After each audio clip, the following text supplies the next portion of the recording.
Okay, it's 3 o'clock. Is everybody ready? Yep. Okay.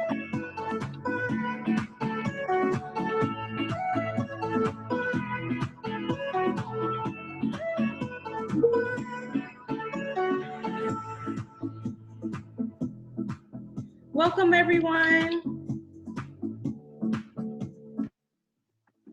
Get started shortly.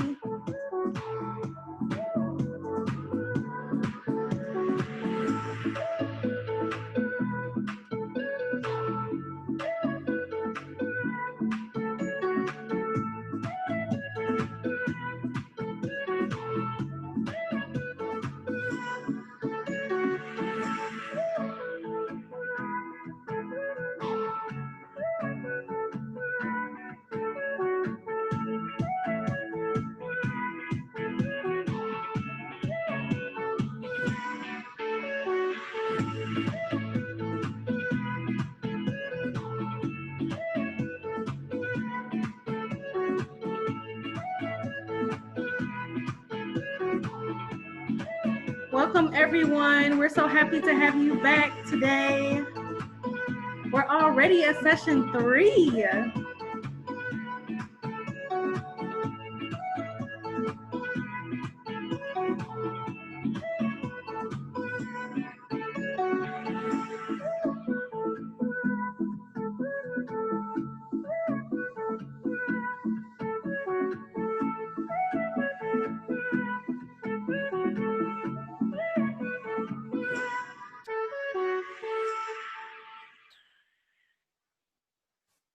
All right. Good afternoon, everyone, and welcome to our third session, Planning Amid COVID-19. So today's topic will address the impact COVID has had on municipal planning, budgeting, and on transportation. We are very excited to welcome guest speakers Zori Hydorn from the Morton Grove Planning Department, as well as Peter Fehrenwald from the Regional Transportation Authority. Today's session will be led by Dominic Argumedo and Avery Goods from CMAP's Planning Department. I would also like to mention that today's session will offer an opportunity for you all to ask questions regarding COVID's impact on our region. So please use the chat function to ask questions. We'll do our best to answer as many questions as possible once the discussions conclude. So before we get started, I would like to pass it on to my colleague, Courtney, to announce this week's prize winner. Welcome, welcome, welcome again, everyone. So as you all may know, we always announce our most engaged participant on our Flip Engagement page. And this week's winner is, drum roll please, Christina Garcia. Christina was super engaged this past week. So Christina, congratulations. You all still have one more opportunity to win.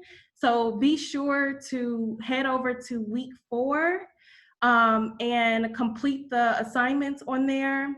Also, you still have another opportunity, 2 more opportunities to win during our session. So make sure you tune in next week, and also pay close attention to our speakers today, as you will have another opportunity to win at the end of this session. So congratulations again, Christina, and I am going to pass it over to Avery and Dominic. Well, thank you very much. Thank you. I'm Dominic Argumedo. I'm a CMAP planner.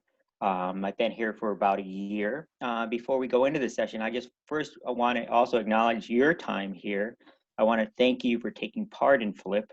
I think it shows a lot of initiative, not only career-wise, but also when you're interested in planning, it shows that you're interested in your community.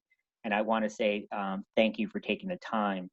Also just wanted to mention that as you go through your careers or you become more interested, feel free to reach out to planners if you have more questions. I mean, we're going to give our presentation right now, but we'll talk about that. And you know, this is a live seminar, so do we want to go back to Michelle and you want to talk about the agenda?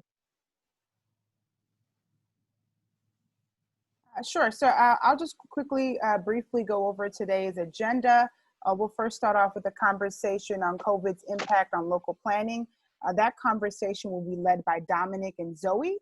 Following that, we'll move into a conversation about transit and how COVID has impacted transportation and planning. And that conversation will be led by Avery and Peter.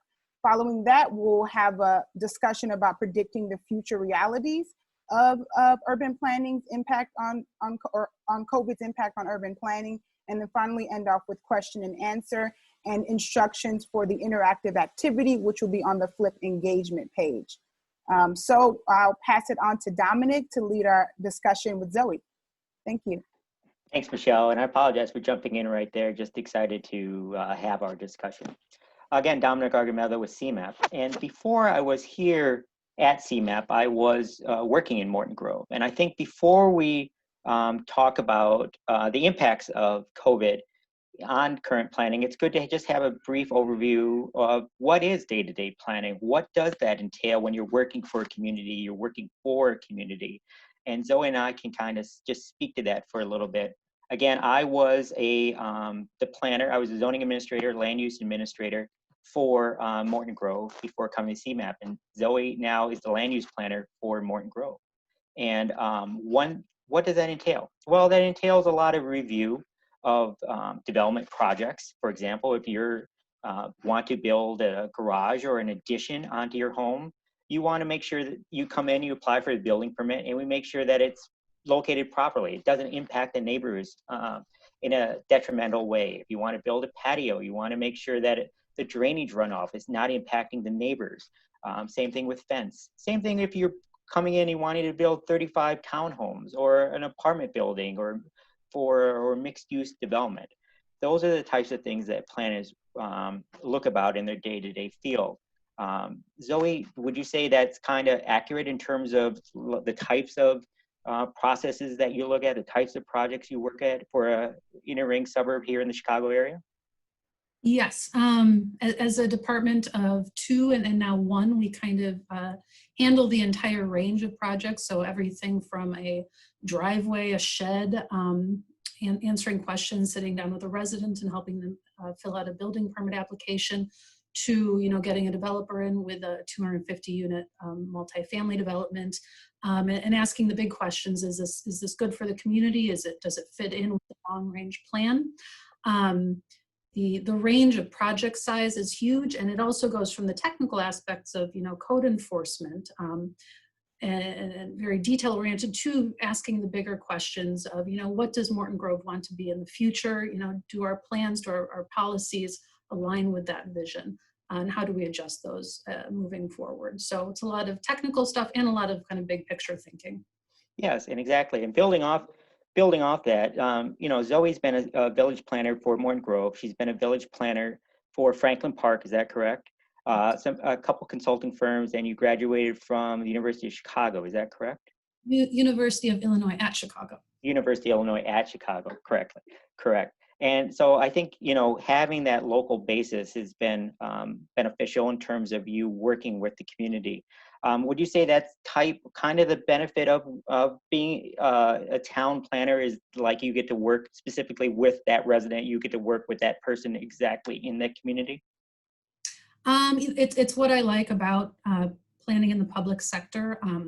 Having come from the private sector, I would kind of drop into a community from thousands of miles away. I'd get to be there for a few months, and I'd get to kind of present big picture ideas and concepts, but implementation really came down to the community itself. Here, I get to do the actual implementation and get to have my hands on, the every physical aspect of what is built here. So I find it a lot more rewarding. I like, the relationship building in the community, and not, jumping from location to location. Yes, thank you. And as we wrap up this first part of the section, in terms of a day-to-day planner, so for example, if I lived in Morton Grove, I'd come in and I'm going to rebuild my house. I'd come into the facility or maybe download the forms, but I would drop them physically off and come into the building where it would be routed throughout the various departments within Morton Grove. Is that correct? Correct, yes. All right, so that's what was happening when everything we thought that's how the world is. Before we talk about the impacts of COVID on that planning, I believe we have a poll question about what do we think the impacts were? Was it for busy? How busy do you think municipal planning departments have been since March of this year? And we'd love to hear your feedback before we discuss this.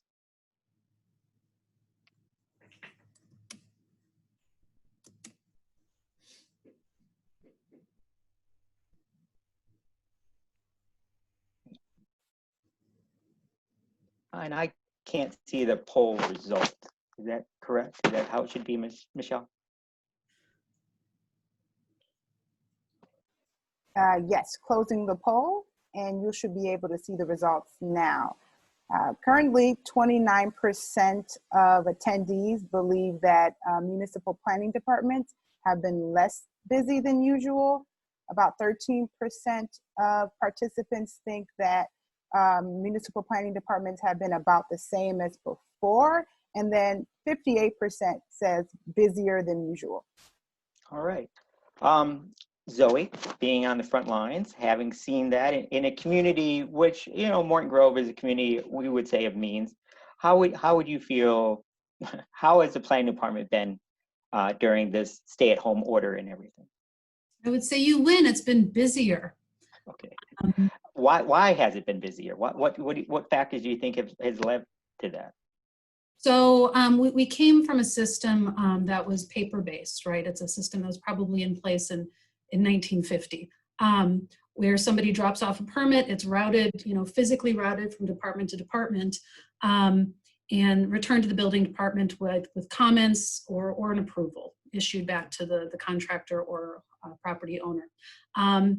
When we entered the, you know, stay-at-home order phase, we started accepting permits, most small like sheds, fences, digitally.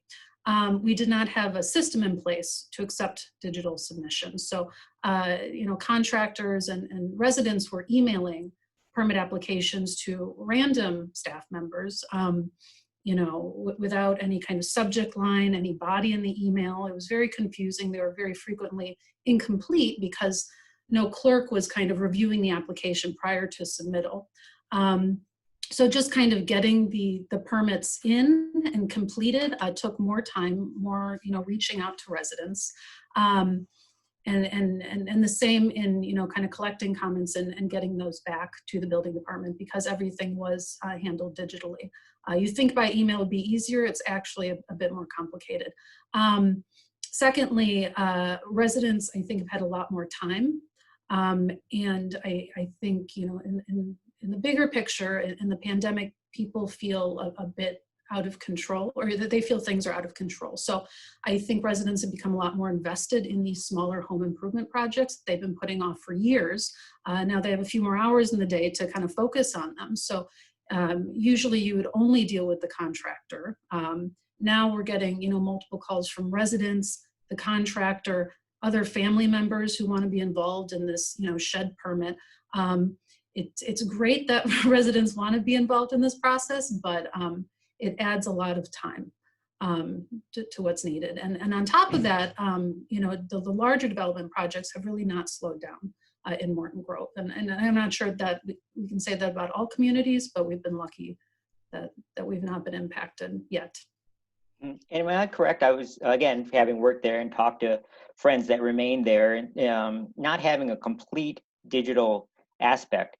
In terms of, did you become more creative in terms of, was there, I believe there was a recycle bin outside where you were accepting permits. Is that true as well? Yeah, it was a dirty old recycling bin labeled building department. So when Village Hall was physically closed, the hard permits, so sheds and fences, we'd accept those digitally, but with permits that required, you know, larger construction plans, those have to be submitted, you know, in person at Village Hall in this dirty old recycling bin. And then a staff member would drag it in at the end of the day and process them. So, and I, you know, even during the stay-at-home order, we'd have at least one building permit clerk on staff in the building, and I would come in on a weekly basis to review those hard permits because they just kept coming in. Yeah. Yeah, and I think you've talked about one point in terms of that there's a misconception about government. We always often hear that government is the slow aspect about it, or red tape, or that slows things down. But as you've alluded to, when you get a permit in and it doesn't have the proper information, for example, if you're trying to measure how close it is to the property line so you don't impact a neighbor, and they haven't provided you with a drawing of the site so you can make that judgment, well, I've got to call the contractor and they have to get back to it. I think a lot of times, and I've worked in the private sector and the public sector, a lot of times we hear how government is the slowdown here, but it's about getting the right information so that we can do that job.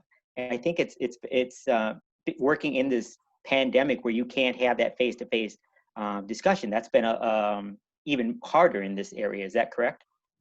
Yeah, I mean, just dealing with, an everyday resident who really can't tell what a front lot line is, or a rear lot line, or really can't even decipher north from south. It's very difficult describing that to them over the phone, what needs to be changed to bring this project into compliance. So typically I would sit down in person with them and actually draw it out for them. And really almost redraw the project plans and say, okay, this is what you need to submit to get this approved. That's a lot harder when I'm working from home, without a scanner or a printer, and just through email and my cell phone. So yeah. And I apologize for if, as we're talking about various planning terms in terms of impervious surface coverage, or if we're talking about lot setbacks or something like that. If you think about, I would ask our flip participants, if you're questioning what these terms mean, there are a lot of people who work in different fields who don't understand those as well. And if they're trying to come in and they're trying to put their patio in, and if the application, as hard as we work to make it clear, is not clear, that's going to cause confusion. That's going to cause some delay. And it's much harder when Zoe said, it's over an email. I think one of the great things about being a day-to-day planner is that I got to sit down, and it was horrible for me because I would get so invested in a participant or somebody who's new to the area. This is their first house and their dreams and everything, and you're working with them like that. So that's been, I think, interesting to hear from like talking to Zoe. I've talked to other planners who say they've never been busier than in this COVID period. And again, let's recognize that these communities are communities of means in terms of like they have the money. Some of these residents have the money to make these additions. We want to recognize that. There are also other aspects that in terms of community engagement, I'd like to talk to you about. For example, just to give again some overview, if you, for a large project, let's say for 35 townhomes or something that's called a plan unit development, where you're looking at something overreaching concept that could transform a community. A lot of times that has to get approved by going to a plan commission, which is an independent body appointed by the city council and the mayor that reviews it, has comments, takes those into consideration, and then recommends it for approval by the village board.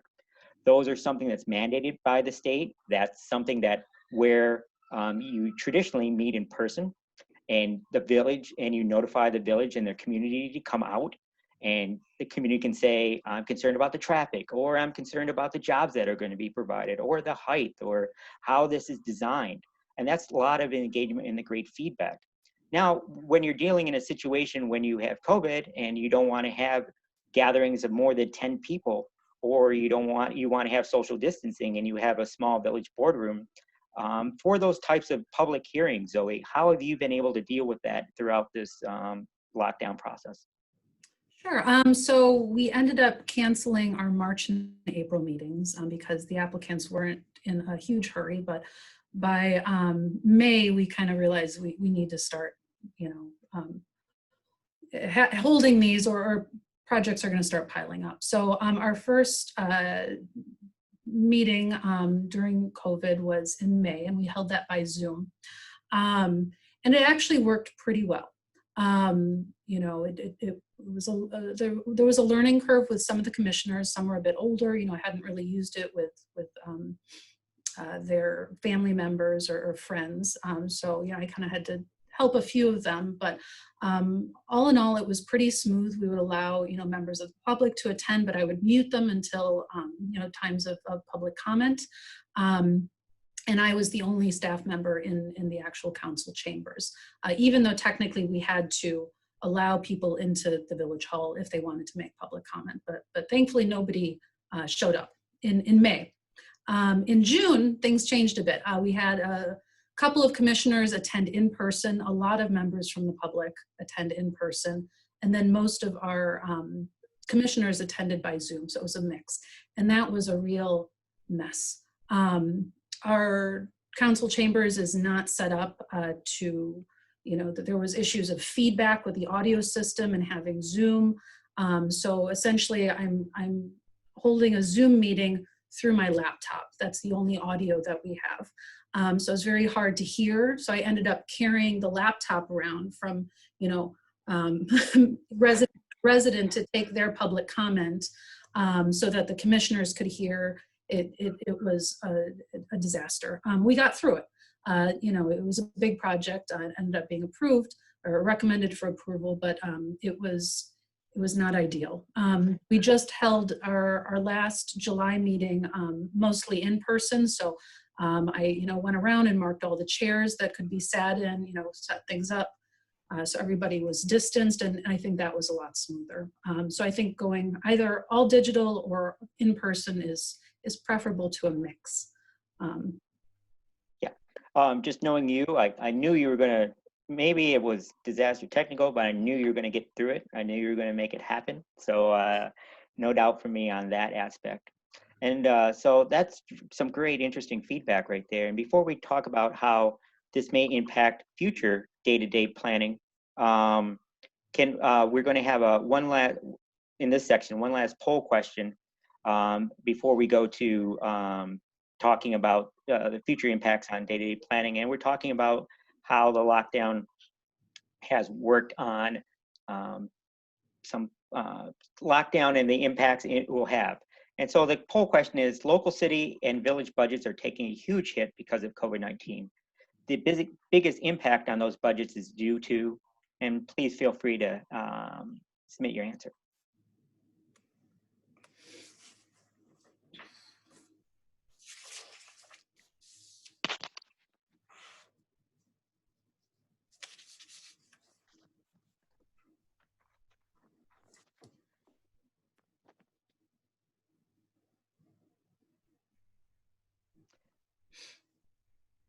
I apologize, we do not have the Jeopardy theme going right here, but but please just feel free to consider your answers. Our poll results are that 71%, we have more than 100. Oh, multiple choice, I apologize. But talking about the local sales tax revenue and is more of a concern than the COVID-related services for residents. Zoe, I know you're not specifically in the finance field, but would you concur, like there is concern, there's a lot of discussion going on about how budgets are going to be impacted because of the lockdown? Huge concern. A home rule community like Morton Grove depends heavily on its sales tax revenue, food and beverage, gas. Some communities are different. But we've taken a huge hit, in the millions of dollars this year so far. So, there's already been talks of furloughing, staff, and it's already a pretty lean staff. So yes. One person department, there's not a whole lot to cut here. So yeah, it's a bit frightening. We're looking at, some of the bigger projects we had planned, being on hold for some time. So still some uncertainty. Yeah, no, I completely respect and appreciate that. When we were, again, being someone who's been in the field for 20 years, during the Great Recession in the 08-10 period, we were talking about, I remember the staff I worked on went from 5 to 2. So it's a concern because lots of times long-range planning gets pushed to the side.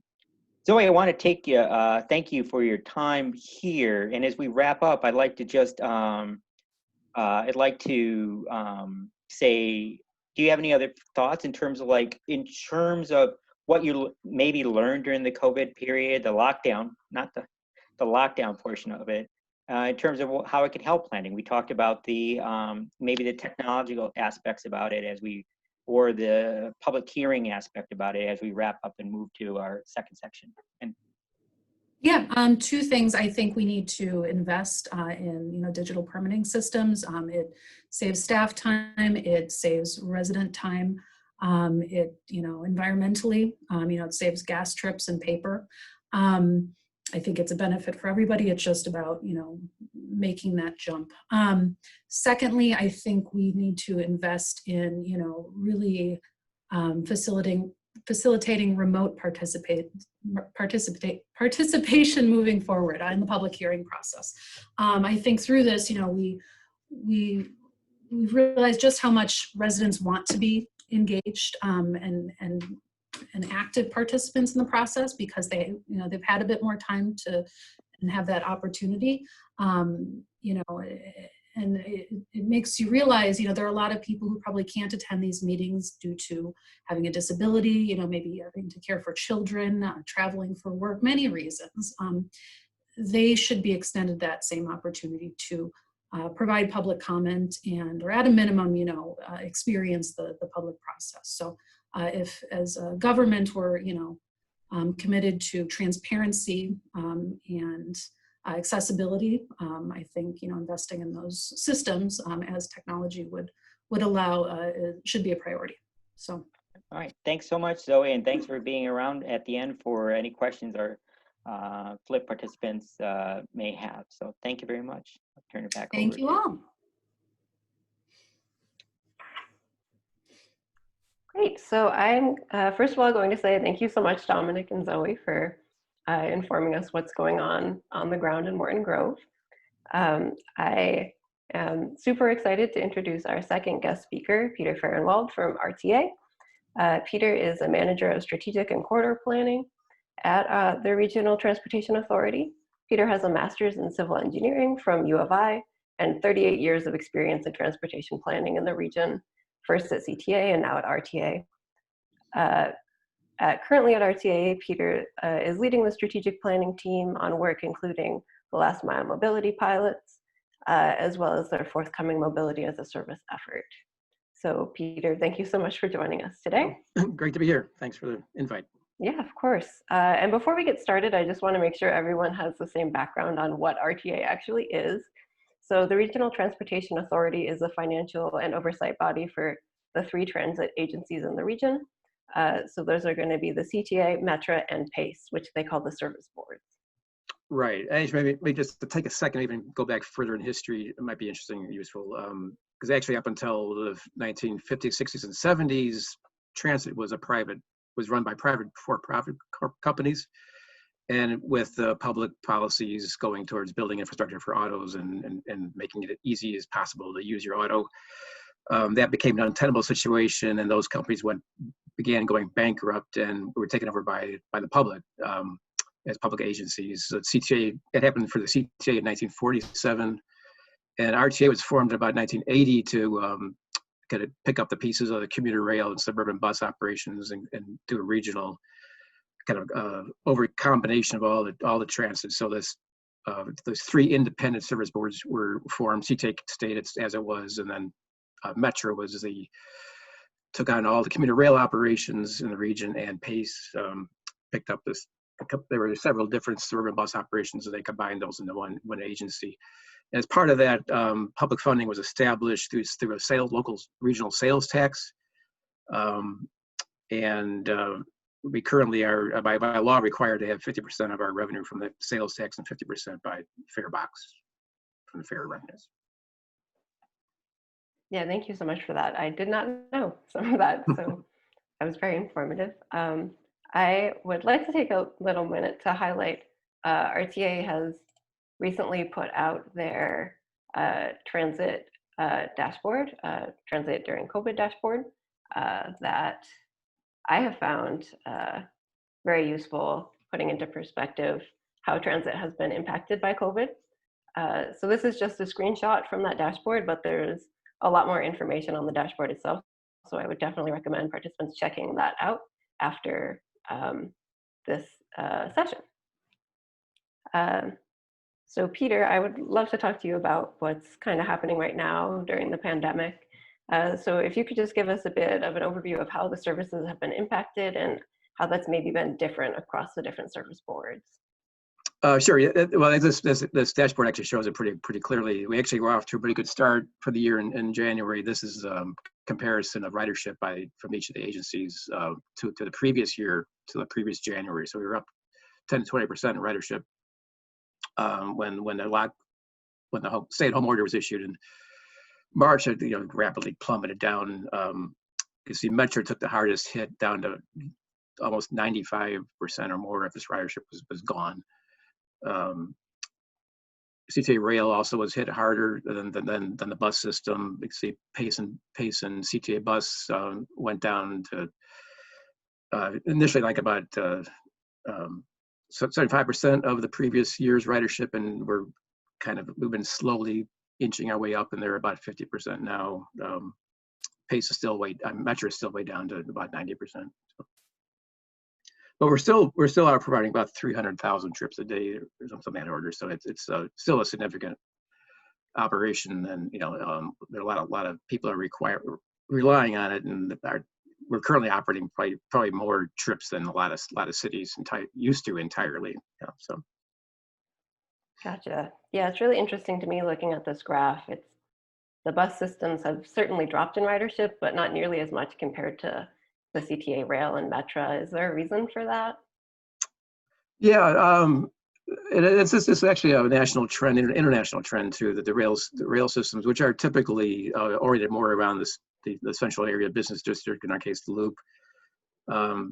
Metro is very heavily servicing commuters, commuter rail, and we know that Loop business the Loop has been kind of emptied out.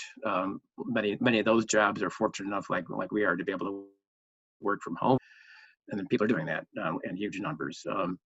Also, the bus system, really for both Pace and CTA, they provide a more comprehensive in terms of regional coverage, and they cover very shorter trips. And also, the demographics of the bus riders are typically have a little higher percentage of households without automobile access and lower income, minority populations. So those are the essential workers. And we've been seeing from some survey that CTA has done, it's the trips that are being made are those essential jobs to those essential jobs, and also to trips to grocery stores and medical appointments. So it's those kind of trips that really aren't the rail system just didn't serve before and isn't serving now. So. Gotcha. And then besides that general kind of decline in ridership throughout the services, is there any other trends that have been emerging in this time?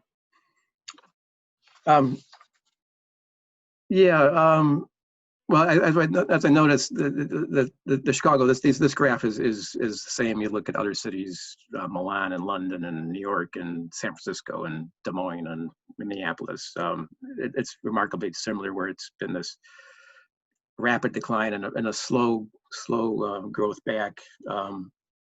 And also, typically, we've been seeing that the auto trips have made a much quicker comeback. They're still, I think, maybe down to about 80% of what they were. And that's partly because the work trips have been cut back because of work at home, which was a significant part of transit's trips.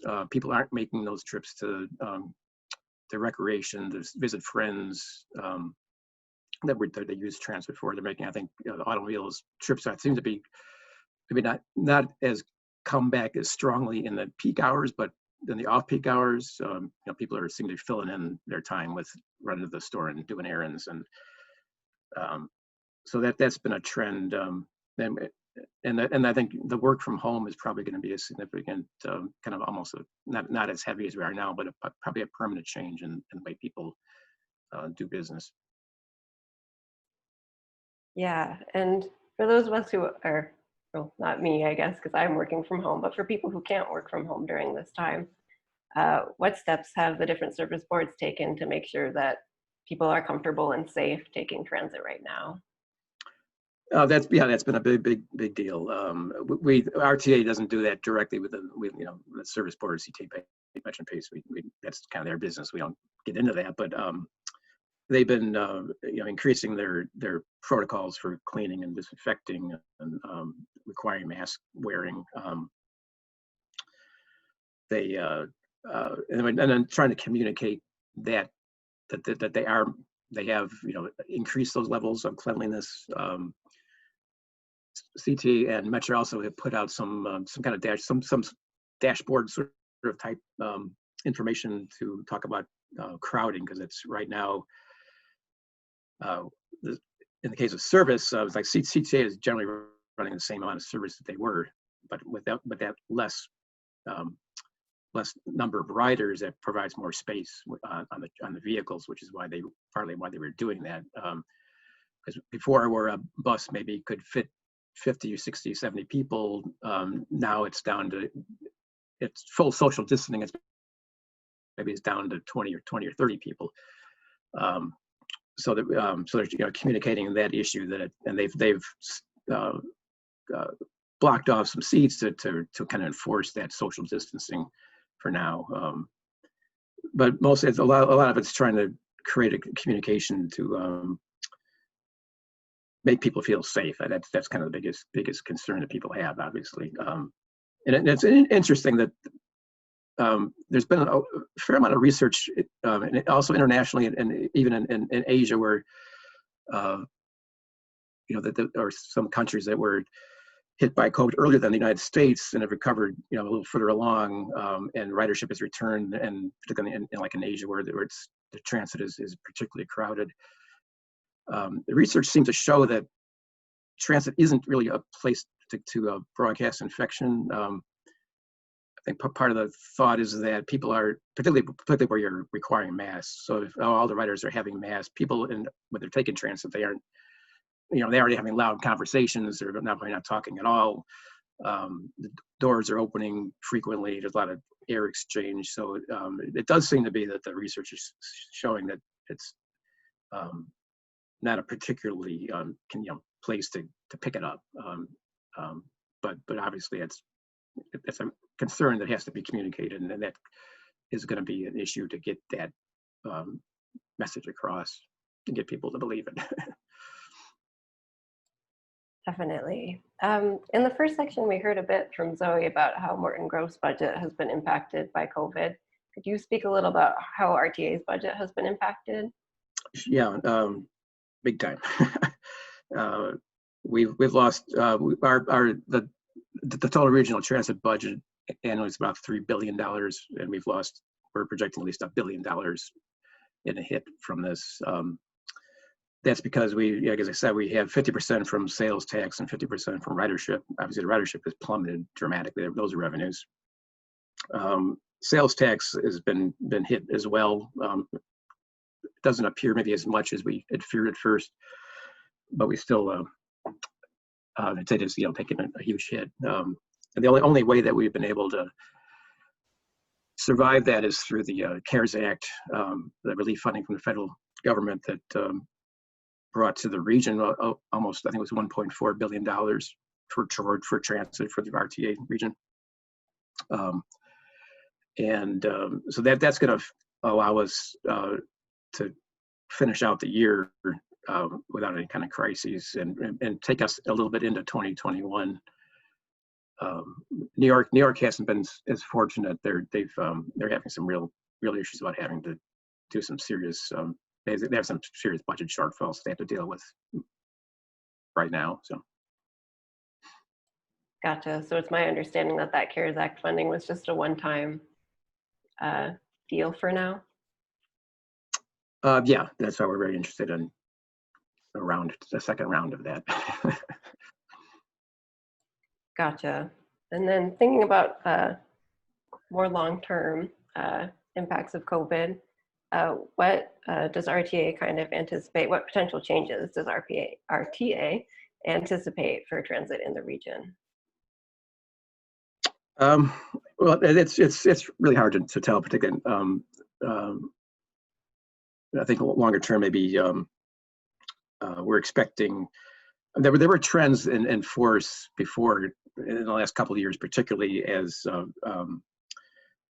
new with Uber and Lyft and other kind of technology-enabled mobility options were coming up.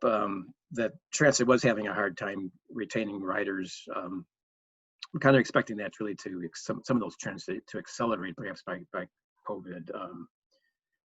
And there is some potential for transit to take advantage of that. Maybe to advance some of our technology alternatives to provide better information to customers about crowding levels, and real-time information about where the vehicles and trip planning made easier.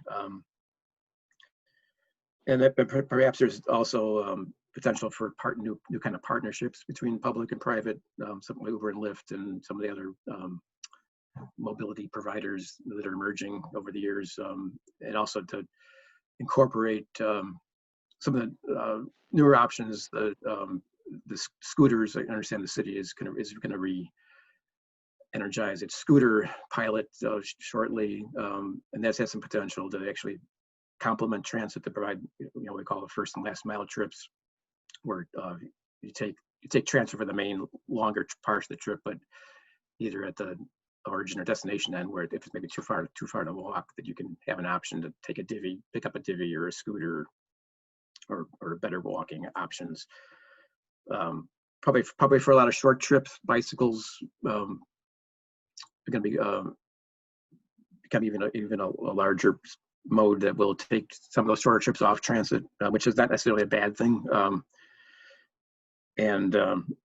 we're looking at kind of to try to work with those options maybe a little bit better than we have in the past, and create a more of a multimodal, we call it a multimodal trip, where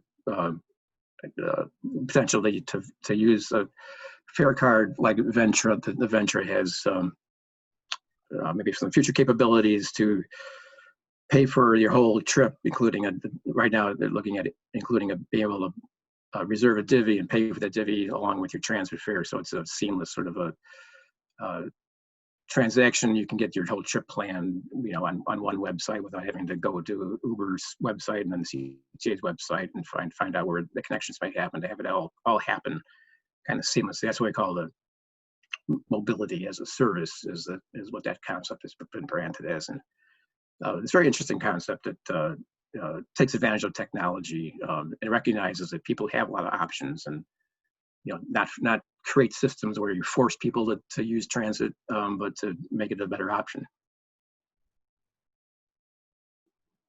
And as also knows, I think probably a long-term impact is going to be greater work from home percentages that had been climbing. That's probably going to, we're seeing some indication that many companies are seeing that work from home isn't perfect, and they're going to want people back in the offices.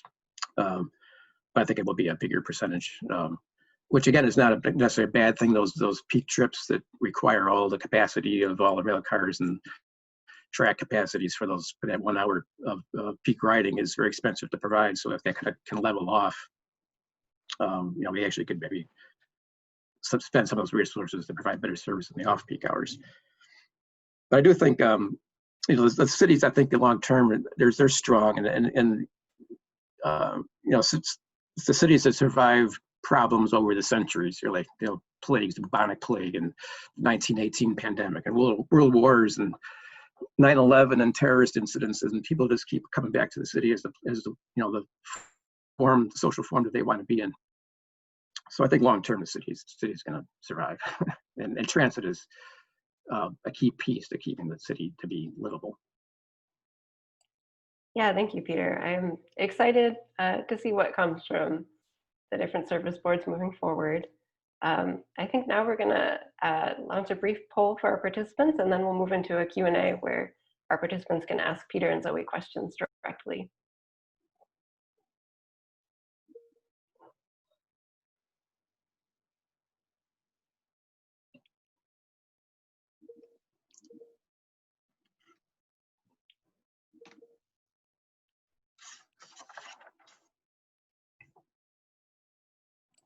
All right, So it looks like right now about half of our participants are comfortable using transit and half of them aren't. So I think there is still some bad. work to be done about getting the message out that transit Yeah. is safer than you would think right now. Thanks for the survey. It's a hard information to come by. So we're work on is how to find out really what people are thinking. Mm-hmm. Great. So thank you again, Peter and Avery, for leading us into this discussion about the impact COVID has had on transportation. So we now have about 15 minutes left for a question and answer period. We want this question and answer to be a little bit different from previous sessions in which we want a little bit more participation from students. So what we'll do is, if you're willing to, please drop your question in the chat. I will also call on you to unmute yourself so you can ask your question out loud directly to our panelists. Again, drop your question in the chat. I will call on you to read your question out loud to the panelists. And you all should be able to unmute yourself and ask the question directly. But I will get us started. It looks like we have a question here from Delilson, or is it Denilson? I'm saying it. Denilson. Wonderful. So I see your question here. Please ask your question. Thank you. Yeah, this is for, I guess, anyone who wants to answer it. But I think, Peter, you mentioned that other countries have looked into like how COVID-19, like how it affects people or how it doesn't affect people in public transit. So I was just wondering if you're working on like having a study so that you can prove to the public that it's safer than people think. Yeah, I mean, our time is short. We need to kind of we are working with service boards on a kind of a communication piece to get the word out there. I know all three of them they're doing a lot of work in that regard, and I think some of the feedback we've heard is that people just need to see it so they get the cleaning to happen not in the rail yard, but on on the platforms. People can see that the trains are being cleaned and make sure that they are clean. And that seems to be from some of the surveys we've seen as people's biggest way they begin to feel comfortable if they indeed see that things are clean. And mask enforcement, it's hard to enforce that, but at least you can try and make it a clear statement how important it is. Okay, thank you. Great. So I will still be fielding questions here, but I am going to ask a general question, and this is a question that is coming from Jane Grover.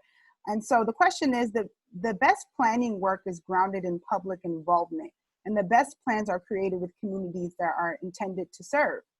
COVID-19 makes in-person public involvement impossible at the moment. How are municipalities responding? And that might be a question for you, Zoe. And Peter, feel free to chime in. So to be honest, we haven't done, we've held our Zoom meetings to allow public participation when public meetings could not be held, physically. We have not, we don't have any kind of active long-term planning activity underway, such as, creation of a comprehensive plan or, a TOD plan. We do have a sustainability plan that we're getting to work on. So I think the lessons learned though, and what we've learned we need to focus on moving forward is facilitating public participation virtually. So coming from the private sector, I know there are tools out there such as surveys or, kind of interactive, online discussions, Zoom meetings we can hold. So I think there are a lot of tools out there. It's really about, making use of them. So, and hopefully we get an opportunity to put those, into use soon.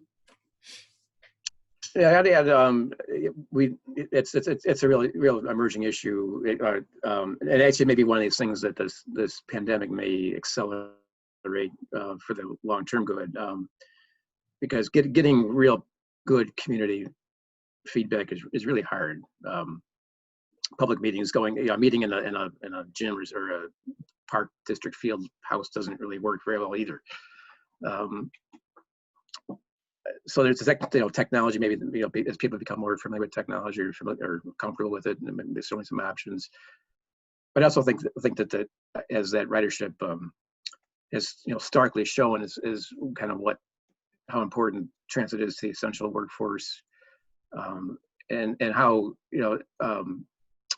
I think it will accelerate, hopefully, the whole conversation about equity and how to understand really where we should be putting our resources.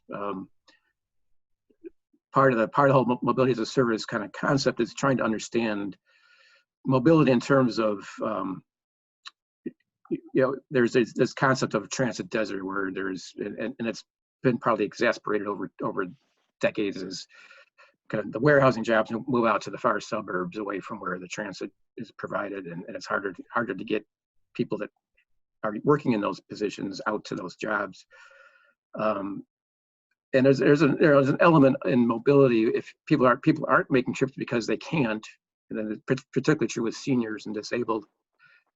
And if they're not making trips, you don't know about it because they're not making the trips. And it's how do you understand what kind of the latent demand, what trips could be made if people had good mobility? And I think this is all bringing that issue, which has been a long-term issue, but I think hopefully it maybe bring up to a better focus.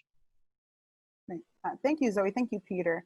So our next question is from Courtney Barnes. Since experiencing the loss in revenue, how are you all working towards ways to prepare for a crisis like this in the future?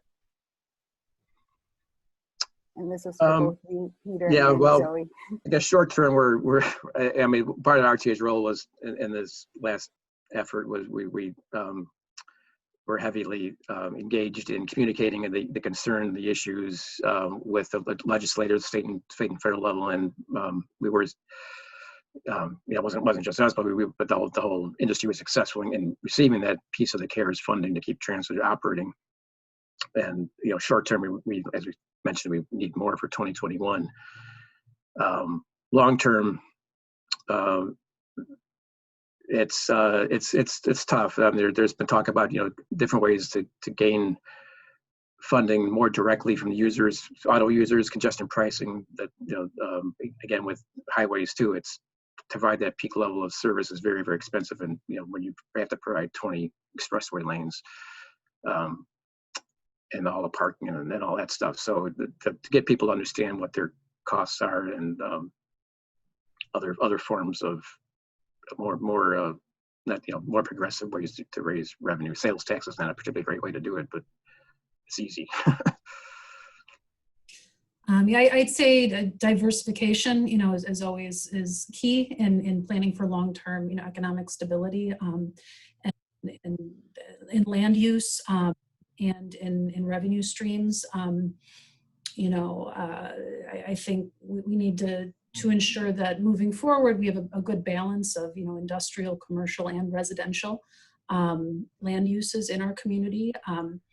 I think in particular of a development going in right now, it's a big commercial development that, thankfully it's 26 acres, Waukegan and Dempster, that we had some fear would come to a halt in this, and thankfully it is not.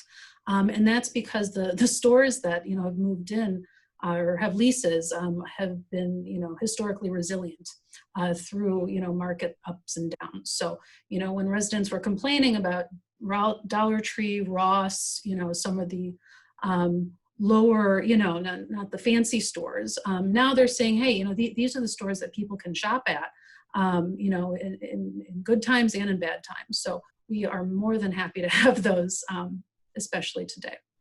So. Wonderful, thank you. So we have time for about 2 more questions. Our next question is from Seth Deegan. Seth, would you like to unmute yourself and ask your question? Yep. I'm Seth Deegan. My first question was, does RTA have an environmental sustainability goal for when vehicles or facilities should be converted to clean electricity? Tony Preckwinkle's recent announcement for Cook County's clean energy plan could relate to this. We don't have specific goals. We have funded some research to help that along. Again, we sort of leave that to the service boards to make those determinations. But we've done some funding to look at converting Metro diesel locomotives to CNG or even electric power, and similarly with CTA has done some pretty good initial pilots with all electric vehicles, battery powered vehicle buses. So we're trying to help that research along, but we don't have a specific agency goal or regional goal. Okay, thank you. And can I ask my second question, or? Sure, please. I said that I'm a supporter of the High Speed Rail Alliance, and recently their organization and some representatives of the federal government have noted that even with COVID, now is one of the most important times to invest in transportation infrastructure. Does RTA have any funding requests / projects in mind that could be continued to be pushed, even with the decreased usage in public transportation due to COVID? Well, but directly to high-speed rail, that's kind of out of our purview, and that's connecting, other cities to Chicago. So that's kind of not in our wheelhouse. But Yeah, I was just asking at a general level, not just high-speed rail. in terms of what kind of projects? Anything. I don't know. Well, we've again we don't sponsor Right. Yeah. capital projects, but CTA has like the Red Line South extension project, and currently the ongoing one to rebuild the North Main Line and the Red Line. Mm-hmm. Okay. Great. Thank you. So we have time for one more question. Katia, if you would like to unmute yourself, please ask the final question for today. Hi. Do you think that a long-term increase in permanent work from home status amongst suburban office workers will spur like a larger reallocation of the RTA budget that would devote more money towards expanding and renovating bus lines that serve essential workers? It's hard to determine. That's our budgets every year is a real challenge every year. As costs go up, and trying to hold fares down, and even there's some discussion, community discussion about more free fares options. I think the whole issue of equity, as I kind of mentioned, is something that I could see that I think that this pandemic may bring to a starker light the importance of those trips, because that's in the collapse of our ridership, we saw how critical that service was to that population. But it's hard to say what kind of budget we're going to be in, and what kind of trade-offs we're going to be having to make. Great. Thank you, Peter, and thank you, Zoe. We had a very informative discussion today, and we really appreciate you all spending the time to talk to us about the impact COVID has had on regional planning. I'm going to pass it over to Avery to discuss our interactive activity, which is available on our Flip engagement page, and I will close us out. Great, thank you, Michelle. So our activity is, as Michelle said, on the Flip engagement page. It's going to be under the week 3 page. So we have a forum where we'd like you to answer this question about of these places, either your living space or your neighborhood or the place you miss going to the most. What has made this place especially useful in the pandemic? Is there a lot of open space, just ability to spread out, that kind of thing? What about this place makes it a particular challenge to use during the pandemic? Are there too many people too close together? Is it not functioning for what people currently need it to? And if you had no budget limits or anything, what would you do to pandemic-proof this place? Thank you, Avery. So please head over to the Flip engagement page and complete this activity. We are looking forward to reading your responses. Just to close us out, special thank you to Zoe as well as Peter for joining us in today's discussion. I'd also like to thank Avery and Dominic for being our session leaders for this week. You have done a fantastic job in leading us in both discussions. As a reminder, please tune into our fourth and final session, Inequities in Urban Planning, which will be next week, Thursday at 2 p.m. This session will be in collaboration with the Atlanta Regional Commission, which we're incredibly excited about, and we've invited students from their MARC program. So expect to see students from Atlanta on next week's call. Guest speakers include a cross-regional panel from Chicago and Atlanta, as well as a keynote address from Tanika Johnson, who coordinates the Folded Map project. Please be sure to head over to the Flip engagement page to complete the pre-session assignments, and you do not want to miss this session, trust me. So I'll now hand it over to Courtney to close us out with our final prize winner. Okay, so 2 questions. You can answer either or. How many trips on average were provided a day on CTA? On average, Peter mentioned this. That's the first question. Oh, looks like we already have a winner. Denelson with 300,000. Congratulations, Denelson. Thank you, everyone. We look forward to seeing you next week for our final flip session. Bye, everybody. Thank you. Bye. Thank you. Thanks. Thank you.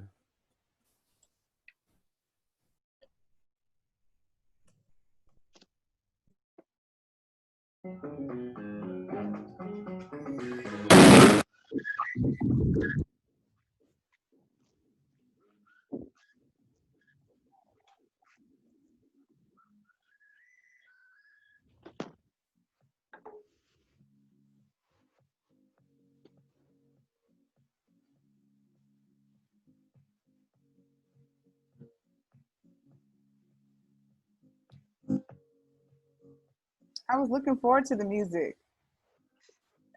Girl, me too. You hear it? Yeah. Turn it up.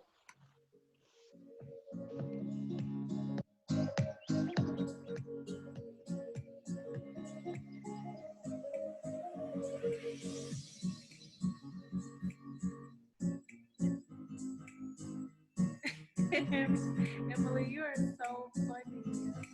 I think this is all of us. And I said I was going to